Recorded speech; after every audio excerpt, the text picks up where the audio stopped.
Okay, so we're joined by Jackson from Skip Intro, the YouTube channel I'm always touting on about, to talk about the finale of Better Call Saul and perhaps the season as a whole. It airs on Netflix here, and I get the sense that it's not as big here as it should be. I'm annoyed by that. I need someone to talk to, so I reached out to the closest person who happens to be in Boston. Yeah, I mean, I'm right there with you. The closest person I have to talk to about it is in Virginia, so Okay. it's not as popular here as it should be either. Because TV critics would have you believe that it's a massive show and everybody's watching, but I think, to be fair, that first season, I really enjoyed it, but it was glacial in its pacing, and I think it put a lot of people off. Yeah, it was definitely a slow season. The whole show is much more ponderous and slow than Breaking Bad. It's never going to be the making meth like hype that thrill ride that Breaking Bad was. I think that one of the reasons that all the critics are pointing to it is because it has reached this best craft on television kind of status that it probably couldn't have gotten to if it didn't take the time with those earlier seasons. It is slightly risky, isn't it, to take your time, because people say we're in the golden age of television, we've got more TV than ever, and people say I've got patience for this, but actually people want exciting and edgy the seat stuff and aren't willing to let things breathe. I think by the end of that first season, it shared enough DNA with Breaking Bad that it scratched my itch that way. And also, by this point, is it up there in your eyes with Breaking Bad? Because I think it's reached the heights of the best Breaking Bad. Season 4 of Breaking Bad was when it really got addictive, and I Yeah. think this is going to be addictive. And now we've got this period of time where I spend the whole of an episode just worried about Kim Wexler. People forget about this because Breaking Bad is this huge cultural phenomenon, but the first season and a half of Breaking Bad is kind of all over the place too, in my opinion. I don't think that the show really takes off until Chris and Ritter came to the show and introduced like this new aspect and was able to kind of flesh out the Jesse character more. Yeah. Then it was just like a rocket ship, just took right off. And I think likewise in Better Call Saul, it didn't really take off until they gave Kim Wexler the room to breathe in that second season, and they kind of created that new dynamic. I think that it's just as good as Breaking Bad now, but it's very different. And obviously it couldn't exist if Breaking Bad didn't exist. The ponderous nature of it is something that you kind of afford to it because you trust Vince Gilligan and Peter Gould so much, the creators. And that world, with every episode, gets richer and richer and richer, doesn't it? Absolutely. As a prequel, you know where everything is going. I think a lot of people think that that is a narrative weakness, and I think that it can be, but I think they've turned it into like this sort of Damocles where it's like everything is hanging over these people at every moment, and they've kind of come up with really creative ways to not just put them in danger, but you kind of are watching them fight their inner urges, and they're kind of watching themselves corrode before your eyes. And a lot of the characters that you've come to really care for and love, like Nacho and Kim, and now Lalo in this season, Lalo Salamanca, are all characters that we don't really know how their story ends. We don't have like high hopes, I don't think.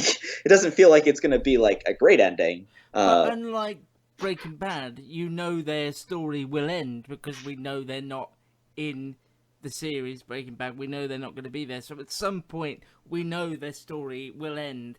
And it's just that nervousness of how will it end? When will it end? Exactly. And is it going to tip us over the edge?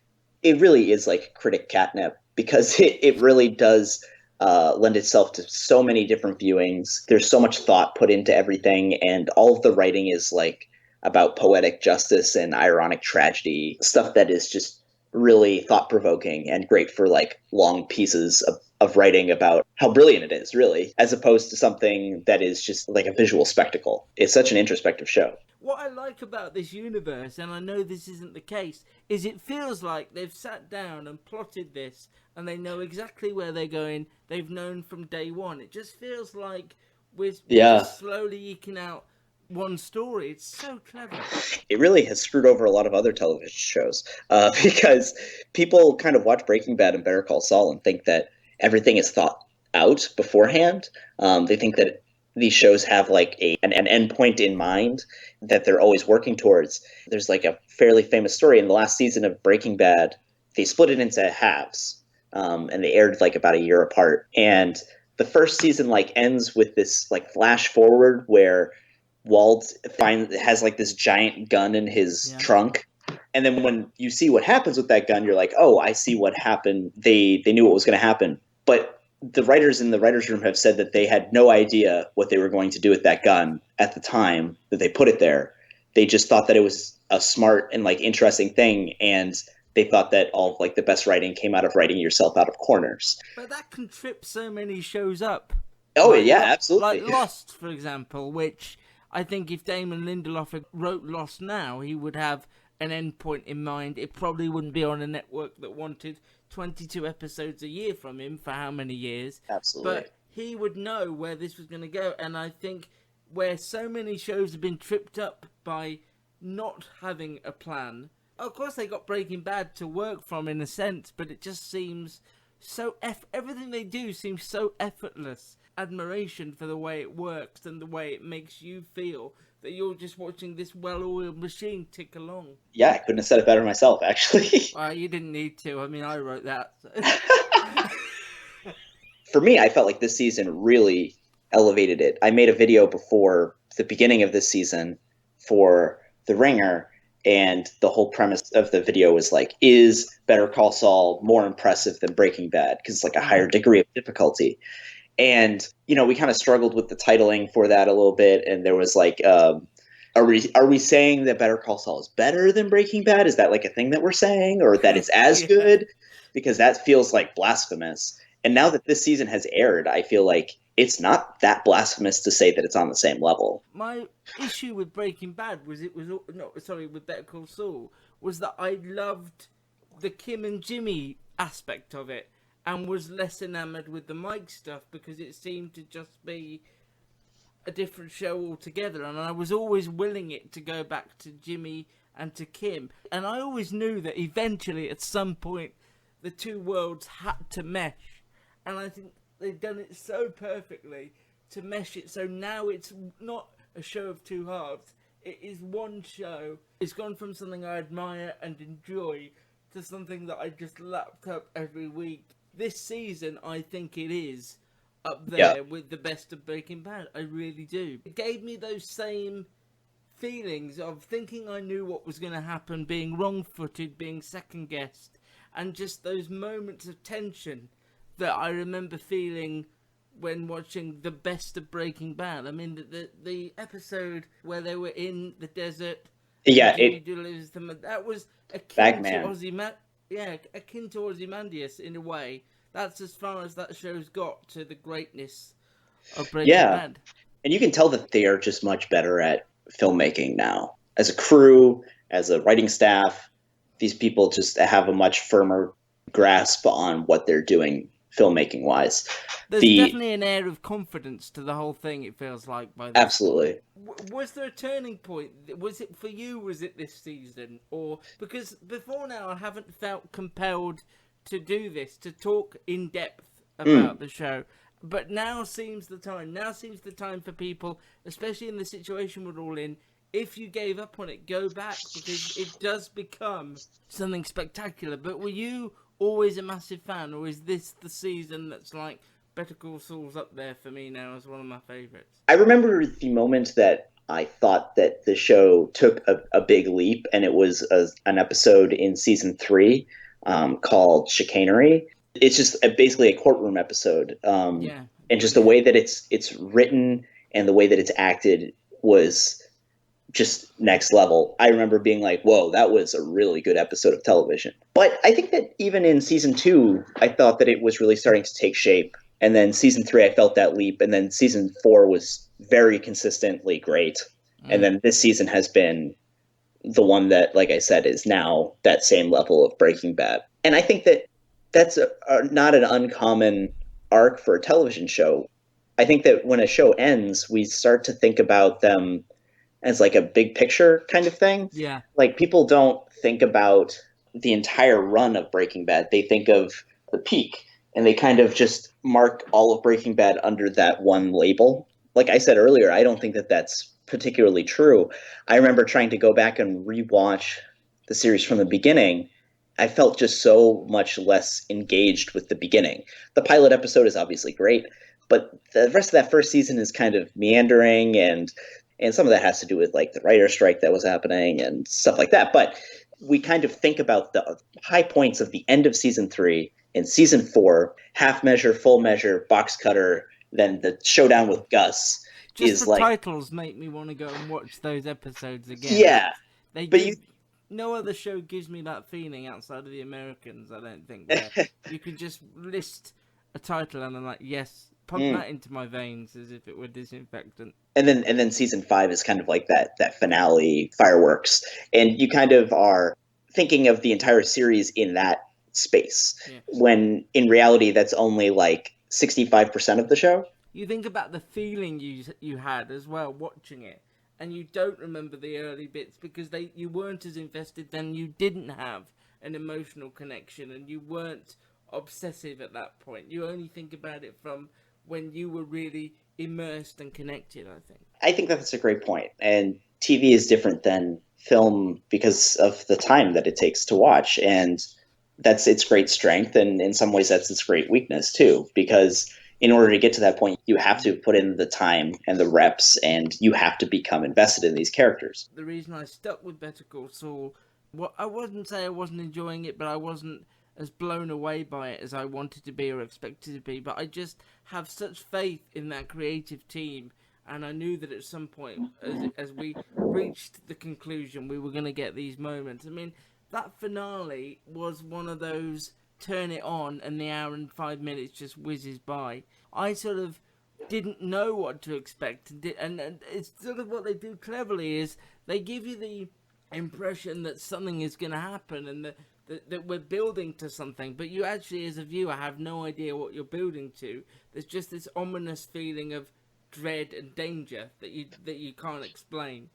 Yeah, absolutely. I got the opportunity to watch the screeners for that before it aired because I was making a video about the end of Better Call Saul. And I was like pouring over it and I was like, wow, this is amazing. I made the whole video and I decided that I was actually going to watch the finale live as well. And even though I had spent like all of this time watching this episode, I was so engrossed in it as if it had been the first time I watched it. And I was just like, this is the best show on TV. Every little detail is important. Once you know where things are going, you can see that there are obvious clues the entire way. They're not hiding the ball on you.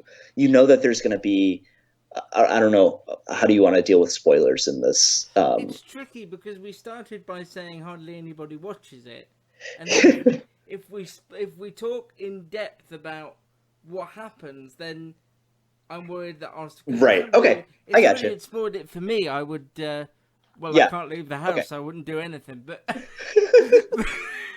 Okay. I got you. I I'd got you. be quietly mad. There's this huge kind of set piece at the end of the season. I wasn't ready for that.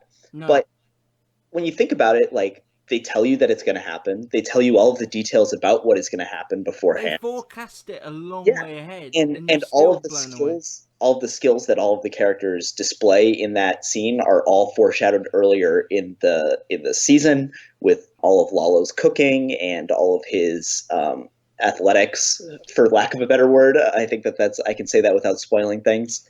You can just tell how everything is just slowly put into place throughout the entire season, and every detail pays off. When I'd finished watching it and you sort of had that adrenaline rush of my god, that was amazing. And then I was starting to think I'm gonna watch Breaking Bad probably for the third time at some point in the future when I've got time. You don't have And that right now. that sounds mad, I know, but it's true. I'm currently sorting through photo albums. But I sort of wondered whether it would make Saul harder to love in Breaking Bad. Mm. You're aware now of the heartache and the humanity in the man that you weren't when he was this comedy character with the sharp suits and the one-liners and the... Yeah. But now we know he's this deeply troubled human man that is through no fault of his own, and poor choices, or maybe desperate choices, have led him to this point. And I don't know how that makes me feel about the person in Breaking Bad now. That's the question, right? And we don't know exactly how his story ends. We know like all of the major plot points, but we don't know the emotional journey that he's going to go through exactly. We don't know, what it is that really puts him over the edge and really puts him into that role like permanently, as opposed to where he's kind of, sometimes he's Jimmy, sometimes he's Saul now. So something is going to happen that is going to push him fully Saul. And we don't know what that is. We know it's going to happen, and that's terrifying, but it could be a number of different things. And I think that how that turns out is going to really color how you see Breaking Bad. I have not revisited Breaking Bad since really getting into Better Call Saul, other than a few episodes here or there. So I can't shed any light on that, but I have a friend who has, and they were saying that it just makes him all the more tragic. You just feel like all of his jokes are just hiding a deep emotional pain. There's probably an emptiness to him when you see him in that setting now that you would never have appreciated going in before. You've made a video on the importance of Kim Wexler and the genesis of her. I always think Ray Seahorn does a stunning job, but this season the choices that character has made, coupled with the performance from her, have just elevated her into one of my favourite characters on television in anything. Yeah, she's the best. Is it because we feel that affection towards her because we know she's likely to have that grim end? And I suppose she could be working at Cinnabon opposite Jean in the scenes in black and white. It might just, the camera might pan round and she's working at Pandora or something. She is from Nebraska, and he is in Nebraska, so that has been remarked upon on the internet for sure. I don't think that it's just because we know that she's screwed, because we kind of have a similar relationship to Nacho, and while I love that character and Michael Mando's performance is also phenomenal, I don't think that there's the same level of love for Nacho as there is for Kim. And I think that the real reason that Kim is so powerful is because she is kind of this foil to Jimmy, and she kind of represents everything that he could be and everything that he is underneath it all. She's kind of the only person who believes in him even when he's not deserving of belief, but she still like holds the line with him. She defends him against Chuck, but she also is like, you should be better about Chuck. I think that it's her unpredictability we're drawn to, actually. Because one minute she's the moral compass of the piece, and the next minute she's showing no fear at all, talking to Lalo and sticking up for Jimmy, and you just never know where her moral compass is.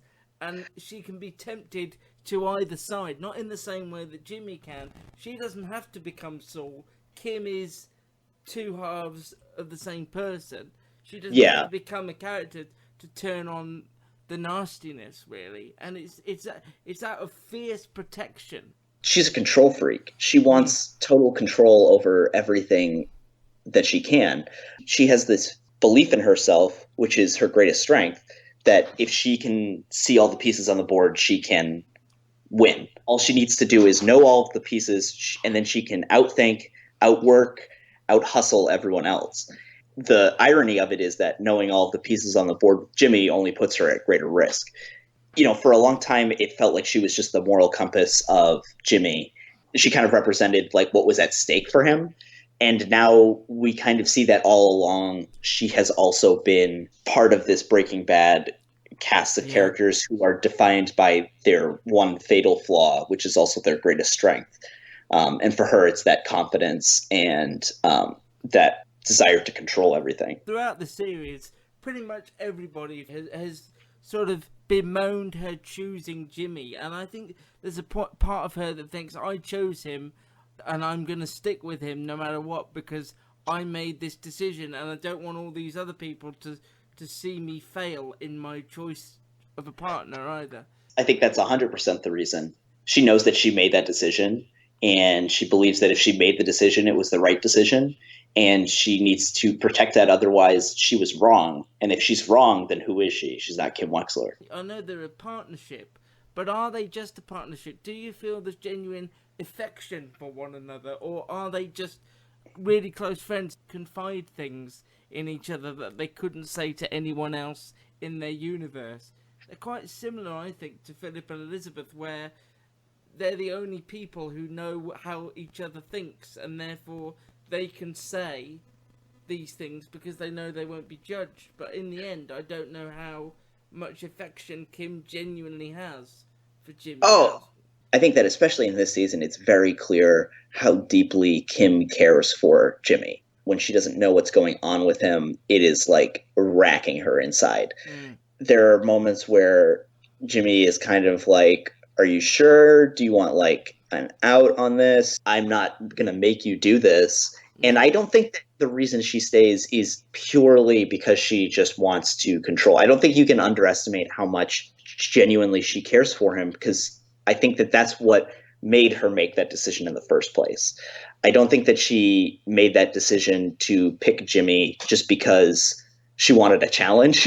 Yeah. I think that she chose him because she wanted to. She wanted to choose him. She saw the good in him where others were putting him down and knocking him about, and she saw the person behind all the bravado, really. Absolutely. You know, that's the deepest connection you can have. What is love if not a very deep connection? When I'm allowed to go in the car again, I'm going to put that on a bumper sticker. You gotta make sure that you spell it out with all of those religious symbols, like the coexist thing. Yeah. Or I might just put it in my window for people to see as they walk by into the nearest field. Because of the situation we're all in, although it means we don't have a clue when Better Call Saul is going to be back in Albuquerque filming, we know the final season is coming. That's at least something to cling on to. My question is, do you think what we were saying earlier about them getting all their ducks in a row and planning so far in advance and it feeling so meticulous, is this time that they perhaps would be planning anyway and they're not going to be filming quite as soon? It's a lot of planning time. It's a lot of time to get everybody on Zoom and really drill out perfect episodes, you would hope. Yeah, I would definitely hope that they kind of are writing their little brains out. More than maybe other shows, they've talked a lot about, all the creators, all the actors have talked about how the script is king on that set. I think that, yeah, a lot of the time they were going to spend is just going to be spent writing and rewriting and rewriting and rewriting. I think that if any show is going to make good use of this time off, it's Better Call Saul. I mean, if that hasn't convinced you to get on Netflix and stream the hell out of the 5 seasons that are there, then do it, because it does blossom, to use a gardening term. Is that what that is? I don't know. I don't know. I've not been outside for a month and a bit. It becomes the show, I think, that people wanted it to be from the start. And it's unfair for you to expect a show to be firing on all cylinders from the word go. It's very rare that that is the case. There's a really interesting article from the critic Emily Vanderwerf who kind of says, if you have a really great first season, a lot of times you're going to have a really bad second season. And a lot of times if you have a mediocre first season, you have an opportunity to make a really good second season and take off from there. So Better Call Saul is definitely a build up, and it's definitely not the same show as Breaking Bad. There's much less meth and chemistry and people yelling bitch. But it is every bit as good. And it feels of the same world, most definitely. So if you just want to be back in that Breaking Bad universe, and El Camino didn't scratch that itch enough, then Better Call Saul is all on Netflix.